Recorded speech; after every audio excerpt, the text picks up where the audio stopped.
Keep screwing over your group members? This teacher is tired of your shit. A group of seniors spend all year fucking over their classmates, so I, the teacher, wrecked their final semester. The particular flavor of this revenge comes from the fact that everything that goes down is the result of a domino effect that leaves devastation in its wake. I dedicate this for anyone who has ever been fucked over in a group project, and I certainly hope you enjoy it. Some details are deliberately vague, because and I don't feel like getting sued. I've been teaching for many years, but it's important to understand that in my first year of teaching, I got put on blast by an elite group of entitled parents and their entitled kids. Not a week went by without someone either demanding my job, trying to undermine me, or just calling me a piece of shit. I nearly quit halfway through the first semester. The verbal and emotional abuse was so bad. This was at a school in a tough area, so I was accused of racism constantly for asking kids to stop talking, was ripped into for giving failing grades for missing work, and even enforcing the rules in the student/parent handbook got me in hot water. My principal reprimanded me for being a negative influence on the school, and I told that I needed to let more rules slide because he was tired of hearing from parents. I would have parents just show up unannounced to sit in on my lessons and then tell me I was a shitty educator, a bad human being, etc. I have plenty of horror stories from that school alone, but the point I want to make is that this experience defined the kind of teacher I became going forward to my next school. I needed to be that person who was untouchable, because I needed to focus on the one job that mattered: teaching kids. My next school was in a fairly affluent area. It wasn't uncommon for me to find out that my students' parents made millions, which brought its own unique set of problems. However, my new principal was super supportive of me as long as I followed the school's handbook to the letter, because, by doing so, I was in line with the school's philosophy and protected by law. We seriously had parents filing frivolous lawsuits all the damn time. This school had long ago learned that caving to parent demands spilled blood in the water and brought the rest of the sharks in droves. My first year at this new school was successful for many reasons, but primarily because the school culture was easily adapted to. By planning ahead, I was able to head off 99% of all negative parents at the pass. The few times a parent tried to rip into me at conferences, I ripped back so hard that I developed a reputation amongst the kids and parents as someone you couldn't fuck with. Everything I did was in line with the rules, and any attempt to take me down got stonewalled by my principal, who would have to say Mr. Fighterjet is following school policy, so I'm afraid the ultimate decision is his. No joke, I had some parents in tears because their kid could no longer get an A in my class. I wasn't the teacher who wanted to destroy kids, I just wanted them to be accountable, and sometimes that meant letting them fail. Needless to say, this job became a lot of fun, because instead of waiting to be ambushed by parents, I could work on making my class fun for my students while still teaching them something. I made ironclad rules for the classroom that brooked little argument and would adapt the following year to make it harder for students or parents to ruin my day. I have many stories like this, but this is one of my favorites. The backstory. The year this happened, I taught a HS class with grades 9 to 12, that's 14 to 18-year-olds. My class wasn't necessary to graduate, but did count as a core requirement. One of my beginning of the year rules was I never want to hear "when will we ever need this," because you didn't have to sign up for this class. How I structure my class is that I try to make students accountable for their own actions. My class was built so that it had something to offer everybody. If you tried your best, you were guaranteed a C. If you worked really hard, you could get a B or an A. I would bust my ass to help a student with any reasonable request. The best example of this was a student was working hard on an assignment and said, "I think I understand it now, but can't turn it in on time," to which I answered, "Then turn it in tomorrow for full credit." This is how hard work pays off. Other than a few hard deadlines in my class, I would do whatever it took to see you learn the material. Fuck around in my class? I have already found ways to run circles around the pathetic excuses you throw at your parents for your piss-poor performance. It sounds callous, but I was the teacher who would stay for 90 minutes after school to help you catch up, to help fix your project for another class, or even to listen to you cry about your parents' divorce. If I caught you goofing in class instead of doing your work, my rule was that at least 70% of class time was intended for homework, quizzes, etc. I would warn you a couple times, email your parents, and then wait and see if they even gave a shit. If they didn't, I would let you keep digging that hole until you were hip deep in water and begging for a ladder. And then I would toss you a rope instead. You could still climb it if you tried hard enough, but a lot of kids would just cry until that hole caved in and buried them. I also utilized my school's online grading/assignment system for nearly all of my assignments, which meant I could document when a student looked at the assignment, how long it took them, etc. All of this allowed me to see what my students were doing, when they did it, and also if they were plagiarizing. This was one of the tools that helped me make important decisions about leniency. And also allowed me to say things at conferences such as, of course the test was hard, your child didn't attempt the 9 homework assignments until 11 p.m. the night before the test. Being able to prove that a student wasn't trying made it impossible for blame to be laid unfairly at my feet. It also meant the worst kids avoided my class. Bonus. However, this year, something magical happened. Every other year, I would get a wave of kids who just wanted to screw around and blame everyone else for doing poorly. At the end of the year, students would shit-talk me, my class sizes would drop the following year, then I would receive high praise from those kids, so everyone would sign up, so on and so on.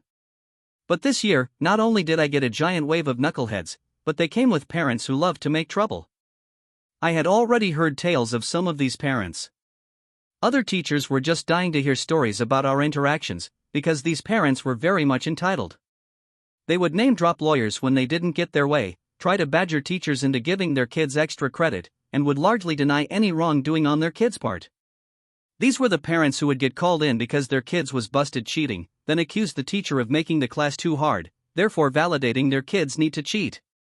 So about these knuckleheads. It was a group of roughly 7 senior boys who all shifted their schedules to be in the same period with each other. The other teachers could not believe that I had all of them at the same time, but I just shrugged it off. Every week, the staff lounge was dying to know how I dealt with their shenanigans, but for the most part, I had shut down most of their shit from day one. I actually got along very well with them, despite their constant goofing, because they had mastered the ability to appear busy and didn't distracted my other kids. Then came the first group project. My class size was just right for 7 groups of 4 to form. The Idiot Collective formed 2 groups of 4, by pulling in a kid who had been absent on the first day of the project. These 2 groups crashed and burned on this project super hard for several reasons, but the biggest were that they fucked around during class time and put off a 2-week assignment until the weekend before and then dumped all the work on everybody else, which resulted in everybody doing minimal effort. I handed out the shit grades and was immediately pulled into parent conferences with several of them, one at a time, obviously. Every meeting was the same. My kid did all the work, so he doesn't deserve a bad grade, or my kid didn't understand the assignment, to which I handed over my hyper-specific rubric, which is a checklist for how I grade things I never wanted to be accused of grading based on not liking a kid. These meetings largely went like this. Entitled parent, my kid did all the work and I don't think it's fair it should hurt his grade. Me, here is the work your kid turned in. Hands it over, here is my rubric which I printed and emailed to your student the day the project started. Hands it over. As you can see, I have itemized the grading for ease of use. I would be happy to go over the grade your student earned. Entitled parent, reads through all the evidence, looks at kid, where are the missing parts? Student, my group members were responsible for that. Me, I can't grade what I never received, so I can't reasonably just raise your kid's grade. Sorry. Now, good news for all my students. I make assignments worth more throughout the semester with the idea that kids who screw up early on can make it up later by working hard. I seed extra credit throughout the semester and all of these parents are disgruntled, but happy to hear that their entitled embryo can still get an A in my class. Now, the end result of these meetings was that it clearly wasn't my fault. Remember, I had all this data to prove that I made every effort to contact everybody, etc., so it must be the other kid's fault. So these parents all decide that their perfect angel is no longer allowed to work with their previous groupmates. Like a cancer, this failure of friends distributes through the rest of the class. Like the genius that I am, I make my students write a group contract for every project that details who does what and when it is due. Why is this important? Because the contract provides me the documentation necessary to allow me to dismiss a bad group member and give them a 0 without their parent shitting all over my day. So here is where the problem begins manifesting. These seniors begin bouncing from group to group like cancerous ping pong balls, wreaking havoc. I let students choose their groups, so these seniors are desperately integrating with anybody that will have them. Because of my class side, every group has at least one coddle child to deal with, and these children just end up rotating until all of my students have worked with one of these seniors at some point. Now I am getting constant complaints from parents of other kids about these boys. Their kid wanted a good grade, which means they ended up doing all the work while the senior slacked. This is usually after the fact, at which time I bring up, I would love to yank that leech out of your grade pool, but you have to use the contract. Students don't want to say anything because they fear retribution from the seniors, but I can't do anything because I will be accused of harassment. The contract can provide me with the leverage I need to prove that these kids were doing no work, because these seniors have been playing their parents for years. I make my class utilize Google Docs, because the changes are time-stamped. No joke, I've had students produce all the work the morning of a parent meeting to try and lie their way out and make me look like a piece of shit, but that timestamp is a godsend. Luckily, my class is balanced. A shitty group mate can make things hard, but not undoable, and parents are appeased that I have an out for their kid, but disappointed that their kid doesn't use it. Every time I announce a group project is on the way, some of these seniors sucker up to the other kids to the point that it is expected that a spot will be made for them. I'm talking buying kids lunch, bringing them gifts, etc. Seriously, the day before a group project starts, all of the seniors now sit at separate tables from each other so that they could pull the "I'm already here, let's be in a group" card, which works most of the time. The strain on class morale is difficult, but I am biding my time. The other students are grabbing at extra credit opportunities constantly so that their grade can absorb the blow, and parent complaints are completely mitigated because I am still offering every chance for success. My principal has a copy of my syllabus in his computer so that he can quote student policies that the parents signed off on. Not uncommon for him to hear "I don't read that shit, so it doesn't apply," but he reminds them that the clause above the signature line says, "My signature denotes that I have read this document in its entirety and agree to abide by all the rules," or something similar, and that this should be a lesson to the parent and the student that when you sign something, you should read the fine print. My advice: if you ever become a teacher, find an awesome boss like this and stick by their side. So in the 7 slothful seniors, I shall name the worst of these Larry, Curly and Moe. The fallout affects all of them, but these 3 are the ones whose parents have a boner for making trouble. Every time they bully a teacher into compliance, I imagine they sit around a smoking room with cigars and cognac, laughing at how they got their way yet again with a lowly teacher. I know that anything I do will be heavily scrutinized once the grades start falling, and I need to be able to shrug it off because I have other shit to do, and I refuse to be the smiling topic of discussion in their celebratory circle jerk. However, a special note about Larry: since he turned 18, his parents now travel non-stop and are impossible to reach. Larry is now just a huge douche, because his parents no longer care about what he does. I closely monitor their grades in my class, but also in others. This may sound sketchy, but I routinely do this with any of my students who struggle with the material so that I can identify if the issue is my class or all of their classes. Students have been known fake their grades using Inspect Element, and I got tired of hearing "but they have A's in their other classes," because then I look like the piece of shit. Anyway, after a check, I speak with the other teachers. It isn't hard to find out that these boys are doing minimal work in other classes, and I actually discover that Larry has been finding ways to get other kids to do the work for him and then disseminating it among his friends. Other teachers have been bullied into lowering test percentages in their class, and guess what? He and his friends are enrolled in these classes. Despite bombing these tests, homeworks and project grades give them a comfortable cushion so that most of them are floating at low B's. I can't prove this, they are using Snapchat, but when I bring it up with their teachers, the teachers don't feel like trying to prove it and duke it out with the parents. Now, they are gaming other classes for minimal effort. However, their only recourse in my class is to keep rotating through groups and leeching off of their hard work to maintain CS and BS, and the other kids are too nervous to utilize the group contract to get them fired. Remember how I mentioned that I steadily increase the value of my assignments to keep kids working and give them a chance to fix their grades? Random day in class me: "Hey everybody, I was looking in the schedule and realized that your last project before finals may stress you out unnecessarily. Would anybody mind if I dropped it?" My class: "Tired of getting banged on group assignments? Nope, drop it, best teacher ever." Me: "Okay, well just so you know, I'm going to move our next project back a couple of weeks and extend the deadline by a week. Also, since I cancelled the last project, this means that the next project will now be worth roughly 20% of your final grade, so do your best. Screwing this up could kill your grade." My class: "Whatever." So in one step, I have inflated this assignment and also moved it. I send out an email to parents and students letting them know about the change to the syllabus and the assignment. Get no responses other than happiness that I am removing stress from the end of the semester, etc. I actually did this primarily because another teacher, who was a huge douchebag, plunked down a monster project that same week and I knew it would burn out my students prior to finals, so figured a break was in order. Win-win for me, really. Now why did I move it? The Friday before the project started, I announced at the start of class, okay, I am introducing the project now so that you can get into groups today and we can do it first thing Monday morning without delay. Since this project is so important, this announcement elicits a room full of shit-eating grins. Why? It was senior ditch day. Our school didn't condone a ditch day, so the kids tried their best to keep it a secret, but I found out a month in advance. All 7 of these kids were absent from class, which meant that I had just given the entire room freedom from these dead weights. Immediately, groups are formed, and even better, I had a couple kids transfer out of my class at semester, which meant, numbers-wise, these knuckleheads will have to work on this last group project together, in 2 groups. I emphasized that everyone needed to get to class as soon as possible so that they could start as soon as attendance was called. My original intention was to light a giant fire under all 7 of these chumps, to get them to actually put in the effort they had neglected to do all year.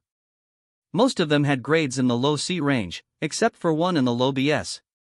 As a bonus to all my students, I put an extra credit portion on this project so that they could recoup their early semester losses, but also allow these seniors to do very well if they put in the effort.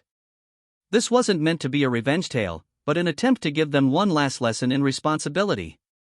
Before the end of the day, I sent out a parent/student notification that the project had been started and that any absent students needed to contact their classmates to establish groups before Monday morning. This was important, as you'll see. I'm sure you can guess what happened next. Immediate fallout. The next Monday, the seniors come traipsing in seconds before the bell to discover that there are only 2 tables to sit at.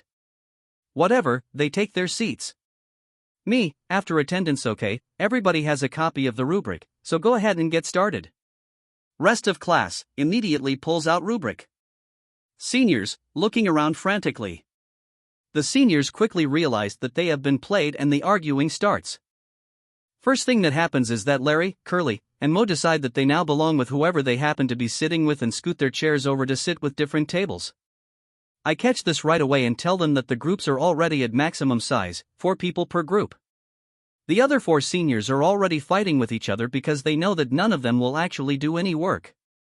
Larry, who thinks he's God's gift to everybody, tries to sweet-talk me and his group into special privileges and allowing a group of 5. Now, I see some of the other kids wavering and I know that Larry is putting pressure on them to argue his case. I designed this project for specifically 4 people and had a job for each one, but I extended a separate offer. I will let you join, but since there will be 5 of you, I expect double the work. Literally, I told them they would have to do the project twice. Larry tries to argue, but I point out the roles I have established and inform him that if 4 people could do it once, having 5 should make it easier to do it twice. Sounds like a dick move on my part, but I have now intimidated the other kids into saying hell no and even have them put it to a vote. Unsurprisingly, Larry is the only one who votes that this is a good idea, and when the other kids catch wind of my offer, they physically shoo off the other seniors trying to pull this deal as well. You will all be delighted to hear that the rest of the period for my seniors is spent arguing over who will work with who. They end up forming 3 groups and I nod my head, make sure they have the rubric, and then wish them the best of luck. Being the smart teacher that I am, I email Curly's parents and Mo's mommy that they have chosen to work with each other. Mo's mommy shows up to argue with me all the time, but has quickly learned I won't take her shit. At a previous meeting, she even laid into Mo and told him, I'm tired of fighting all these battles with your teachers and I'm starting to think that you're the problem, but I suspect this is for show. Curly's parents email me back and say they will make sure Curly writes a group contract. You see, Curly has sold himself as the best student ever, and clearly he will do the work and fire his classmates. Mo's mommy immediately requests a meeting with me. Per school policy, I do not have to respond to an email for 48 hours. I wait until hour 47 and email a non-committal I would love to meet, when are you available, and wait for a response. I then wait another 48 hours to inform her of a time the following week that works for me. Now, some of the other senior parents have emailed me angrily demanding why I let their kids choose to work with the bad kids again. I had to inform them that I didn't expect all of them to be absent. Immediately, some of my seniors get burned at home because they ditched and their parents tell me just try to help them pass, which I agree to. Some of them need this class for graduation, after all. Mo's mommy, on the other hand, shows up ready to wage war. She starts by demanding that I put Mo in a different group. I decline, because the project has now been going on for a week and it wouldn't be fair. She demands that I add him to another group. They're all full and students have already done the lion's share of the work. She demands that I let him work by himself with an extension. I gladly offer him an extension and slide a copy of the rubric over to him, and he goes white. At this point, he knows that he is never planning to do any of the work. In fact, I know that his group hasn't even started. I have a copy of their group contract which was hastily scribbled in pencil with no due dates on it. He starts arguing with his mom that he would rather work with his friends and that he is upset that he got stuck in this situation. Contemplating this, she accuses me of deliberately waiting until that day to screw the seniors over. After all, it was a school-sanctioned event and I'm being a jackass about it, and she'll go to the board with her story. Wrong. The joy I get from all of my prep work is shutting down bullshit like this. All 7 of the seniors hung out on ditch day at her house and told her that the principal had given them the day off. Even better, they called in and pretended to be their own parents so that it was an excused absence. He is immediately busted and his mom flips her switch and jumps all over him. You see, she can keep pressing me on this issue, but I now have evidence that he pretended to be his own dad, and this is a suspendable offense. I buy myself into her graces by telling her that I had no idea that senior ditch day was that Friday, but I gave her kid a free extension on the homework that was due because I thought seniors deserved their own traditions, blah blah blah. She buys it. Also, I can prove that I emailed him and her, and gave them plenty of notice before Monday morning that they needed to pick groups before something like this happened. Obviously, once I found out about ditch day I tried to give her precious treasure a heads up, but I don't know why he didn't take it. She makes him open his email. My email is sitting there, unopened, and I have won this battle. She thanks me and takes him home. Class morale is super high, unless you are one of the seniors. A week before the project is due, neither group has actually started. Class average is about to hit an iceberg. The project comes due. It comes as no surprise that my enterprising seniors have turned in easily some of the worst work ever. One group got into a text argument the weekend before it was due and made one of the kids do all the work. Mo and Curly are in this group. The other group, with Larry, has also turned in a steaming pile. I make sure to grade these 2 projects first because I know the fallout is going to be big. All the seniors dropped at least 1 letter grade. A couple dropped 2. This is 4 weeks before graduation. Larry appears to take his F- in stride. They got something like a 10% on it, so I know he's plotting something. Curly's parents demand a meeting and so does Mo's mommy. Curly's parents are super upset that they got a bad grade and demanded to know why. What they didn't know was that I had already met with the student who did the entire project, poorly, and his parents. I informed Curly's parents that I had seen the text exchange between the seniors that pretty much ended up with "you fucking do it." Curly refused to turn over his phone to his parents for confirmation. I also showed them Curly's project and handed over the rubric. Mom and Dad are not happy. You see, Curly has been blaming everyone else for his mistakes since the dawn of time, and his parents have bought in completely. Until today. Dad pointedly asks, "Which part did you do?" and this causes Curly to spout actual tears. I then pull up a spreadsheet of all of the group project scores from the year, with no student data, and have highlighted his scores, which are among the worst. The purpose of this was to use data to prove that their son, frankly, never does the work. Curly is absolutely destroyed by this. His parents kick him out of the conference because they are tired of his excuses and ask me what they can do. I tell them I would be happy to offer one-on-one tutoring and that he can still pass the class if he does his homework and gets a B on the next exam. They agree to this, we all shake hands, and they leave.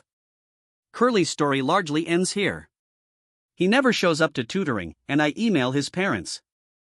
After 3 emails, his dad finally responds with his mom and I have decided that he needs to learn to be an adult and are leaving him to his own devices. Thank you for your efforts. Curly will spend the rest of the semester doing little to no work. Because he is grounded at home, he is now just watching YouTube videos on his phone during school. The ripple effect is glorious. Because now Curly is doing this in all of his classes. I speak with his teachers and they all email that he has quit doing work in class and get the same reply I did rather than the vehement responses they are used to. When Curly fails his classes, he still graduates, but his parents have informed him that they are no longer paying for his college and it's time to get a job. Mo's mommy flips her shit and demands answers.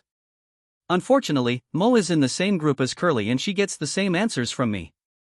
Strangely enough, once she's exhausted every effort and attempt to somehow blame me for this, she admits that she knew Mo was part of bullying the lone senior and that he should be ashamed of himself.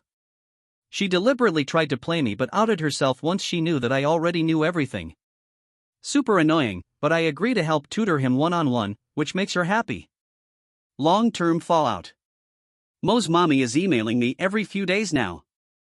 Is my son doing his work? Did he get help with his homework, etc.? Non-stop, but she knows better than to fight with me. Larry is unusually chipper, and is no longer doing his work. I find out that Larry is supposedly going to a college where he just needs to maintain his GPA over a super low number. He claims an F in my class won't change anything, so I make sure he doesn't distract the others. Mo shows up only occasionally, but strangely enough, Larry pops in just to say hi whenever Mo is getting help. I can't fathom why he does this, but suspect he is up to something and already have a backup plan in place. You see, Mo's mommy is nuts, and I make sure that there's always another person in the room with me when I tutor him. Anyway, Mo's mommy is constantly checking in. I start waiting 48 hours between emails, cause I can, and she starts dropping by in person unannounced to check on him, actually on me. She's been acting cagey lately and I'm starting to suspect something. It's fucking Larry. Larry is a friend of Mo's, so he's been in her home feeding her made-up stories to convince her that I have been emotionally abusing Mo when other students aren't around. Stuff like I was calling him a retard after school, etc., and then telling her you can even have the school check the cameras to see that I'm there. This starts a whole thing where she is now demanding answers from admin, but Mr. Fighter Jet is smart. Admin asks me about details regarding my interactions with Mo and I end up sitting down with my principal, Mo, and Mo's mommy. She details that Mo is struggling, might not graduate, and that she believes that I have singled her kid out for abuse and wants his grade raised. You see, Mo is dumb and lazy, and his mom is just as bad. When Larry went to her with his story, she never bothered talking about it with her own son. He just agreed and went along with it, so I asked Mo point blank to please describe what has been said during our sessions and then offer to leave the room so that he can tell the principal without me there. She tells me to stay because she wants me to hear from her son what I've done to him. What neither of them knew was that I was a mentor teacher. That meant I had a first-year teacher as my mentor, not a student teacher, but a new hire that works with a veteran teacher to learn the ropes of our school, and I had her working on grades and such in my room after school. You need so many contact hours, on the days I agreed to meet Mo. She was young, so Mo thought she was another student and never questioned it, and couldn't even remember that she was in there. My principal already had statements from her detailing my interactions with Mo, and Mo was unable to give any actual details and suddenly forgot what had been said to him. This lands her in hot water with admin, and she blames the whole thing on Larry and becomes visibly upset that she fell for such a stupid ruse. This results in an email cautioning teachers from being alone in a room with either student. Suddenly, after-school help evaporates for both, but hey, I always have someone in my room, so whatever. After that meeting, Larry is now suddenly super concerned about his grade. I rationalized that he was hoping to burn me out of my job and then use the fallout to get a free passing grade. Obviously it doesn't work, so fuck Larry. I have kids who actually want to succeed. My free days are now on days I know he works, and he never shows up for tutoring anyway. Now that other teachers are hesitant to meet with him, he is unable to cut deals to raise those grades either. Seriously, teachers fell for his change of heart spiel every semester. Mo's mom makes a last-ditch effort and tries to convince me that the parents of the seniors have scheduled a meeting with my boss to have me fired for giving their kids a bad grade and that she would be willing to put in a good word for me if I meet with her first. I'm sitting next to the principal when I get this email, through an app on my cell phone, and he has no idea what she's talking about. I tell her I'd be happy to meet everybody but that I would probably eat my lunch during such a meeting and that I hoped people didn't mind the smell of fish. I gotta know, seriously, they are threatening to sue you but feigned stupidity and informed her that I couldn't be sued for eating fish during a meeting. She now realizes I give zero fucks about anything and can't be threatened. Again, there's nothing she can do because I am simply following policy. The last few weeks are frantic for these seniors. One by one they fall, because they've done little to no work for a couple years now and they have no idea how to apply themselves. Other teachers are emboldened by how hard I shut them down and finally hold them accountable. A few of them just barely manage DS in my class, the rest fail. I get a few last-second squeaks of what can I do to raise my grade, but have now documented that none of them attempted the extra credit assignments and that was their chance.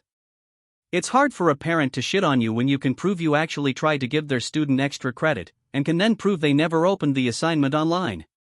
These guys are now failing some of their other classes. A couple have breakdowns in my class and leave crying. Their friendships are fracturing with each other because they now all hate each other for what happened, which they will get over during the summer. My last test came and I made it an online multiple choice test. It was easy enough to have the questions and answers shuffled in random order, meaning they couldn't cheat off each other. You see, I knew for a long time that they would sit next to each other to try and cheat on the exam, and Larry had blown a ton of money on a tutor to try and carry his friends. This throws them all off, and when Mo's mommy accuses me, again, of trying to trick her kid with a much harder test, it was easy enough to shoo her away with a simple email. Larry passes the exam, but his grade moves up to a meager D-. The results. If you're still here, congratulations on dealing with my wall of text. Here are the results. Of these 7 seniors, 1 didn't graduate and had to transfer schools. His parents were embarrassed that they paid to fly the whole family out for a graduation that he didn't get to take part in. 2 of the seniors lost all of their scholarships and could no longer attend the schools they wanted. Their fallback plan was to attend the same school together and become roommates, which they did with 3 of the other seniors, including Mo. I do have some after stories, because I still work at this school and occasionally hear from the kids who graduated. Larry's college was not happy with his final GPA. I'm not sure what his long game was, but it sucked. The college kicked him out before he could even start, and I found out his huge web of lies extended to his parents too. He toured Europe over the summer and tried to surprise his parents by coming home instead of going to school. Apparently they kicked him out immediately after because they were selling their house to get a condo somewhere else. Remember, they travel for work all the time now, so wanted to downgrade. Last I heard, he made up a story that he joined the military but got released due to a made-up illness. I say made up because I heard this tale from 3 different people, and each one was given a different disease. Curly's parents relented and decided to pay for Curly to go to college after all. Curly got kicked out halfway through the year, got busted more than once for underage consumption, and then they kicked him to the curb after living at home for a year and refusing to get a job. Last I heard, he works in a vape shop. Mo went to school and used his book smarts to try and pay other kids to do his work for him. His mommy is rich. When that failed, he faked his grades to get his mom to keep footing the bill. Eventually the school kicked him out and he moved back home. The story his mommy told a friend of hers, who I ran into at a school function, was that he decided that he would rather be an entrepreneur than go to college and that he bought a drone to film weddings with. Last I heard, he was acting as a distributor for his weed dealer but had moved up to selling acid on the side. His mommy thinks he is working weddings. One senior went to college with his friends and immediately realized he needed to change. He quit hanging with his friends and, last I heard, graduated with honors in a lucrative field. He emailed me once to thank me for challenging him in high school, because it prepared him for college, so that was nice. That's it, my school adopted a problem-based learning curriculum. I have to do a big project per unit, and I have 6 units in the year. Everything I did was to protect the interests of the other 20 kids in that class who wanted to work hard and learn, and those seniors had every opportunity to improve their lot in life. I spent 9 months counseling students whose grades had tanked because of these yahoos, and 9 months of being begged by parents not to let their kids work with these boys. I saw a chance and took it.